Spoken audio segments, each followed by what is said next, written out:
Welcome back to Pleased to Dwell, and we're in chapter 22, day 22, New Testament reflections.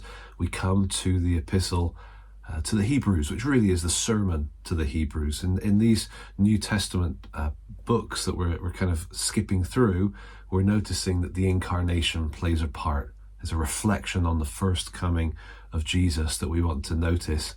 And in Hebrews, it comes right in the core of the main idea. The Hebrews is a sermon, so it has an introduction, then it gives its main idea, and then it works its way through three points or movements, if you like. We're not going to focus on all of that. We're going to zero right in on the main idea, which comes in chapter 2, verses 5 to 9.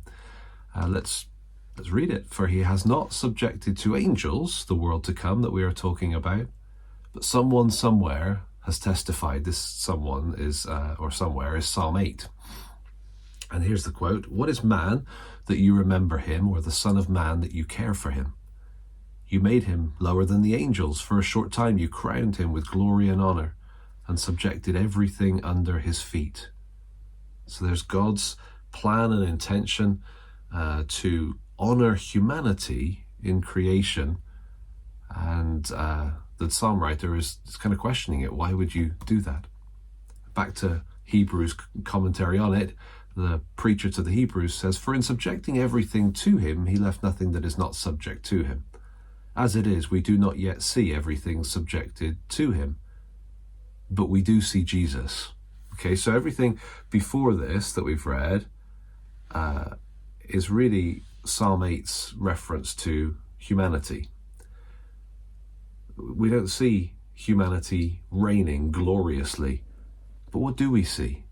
We see Jesus, and here's the Christmas element: made lower than the angels for a short time, so that by God's grace he might taste death for everyone, crowned with glory and honor because he suffered death. So we've got the Jesus made lower than the angels for a short time, so that by God's grace he might taste death for everyone, and now he's crowned with glory and honor because he suffered death. So we don't see humanity where God intends to put it, but we do see a representative, and he's already come down and gone up and is glorified.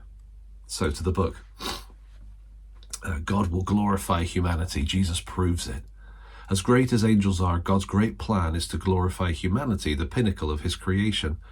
Even though we are by nature unimpressive compared to angels, God's intent is for us to be the rulers of his great creation. But at this point in time, we don't see that plan fulfilled. So how can we have any confidence in God? Well, because we do see Jesus. He joined us in being a little lower than the angels.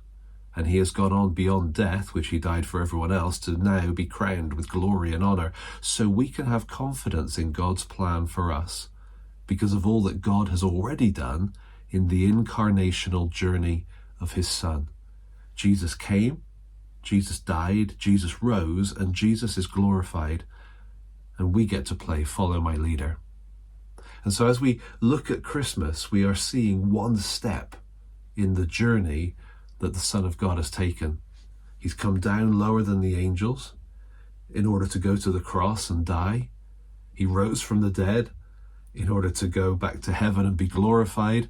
And we humans are watching Jesus, aware of that journey, and we follow him. And that's kind of where Hebrews is going to go. We get to follow him who has gone on before us in the race that is marked out for us. And so there's a connection between Jesus' birth at Christmas and the confidence that we can have that God is going to fulfill his plans and his purposes, not just for me and for you, but for all of humanity. He's going to redeem those who are going to be the bride of Christ, and we get to follow him all the way to being glorified with him. And so there you go. The book of Hebrews is not what we tend to think of when we're thinking of the Christmas message, but actually the Christmas message is crucial to understanding and appreciating the encouragement of the book of Hebrews. Join us tomorrow. We'll look at one more New Testament reflection, and then after that it's Christmas Eve. We're getting really close to Christmas itself. Thanks for watching.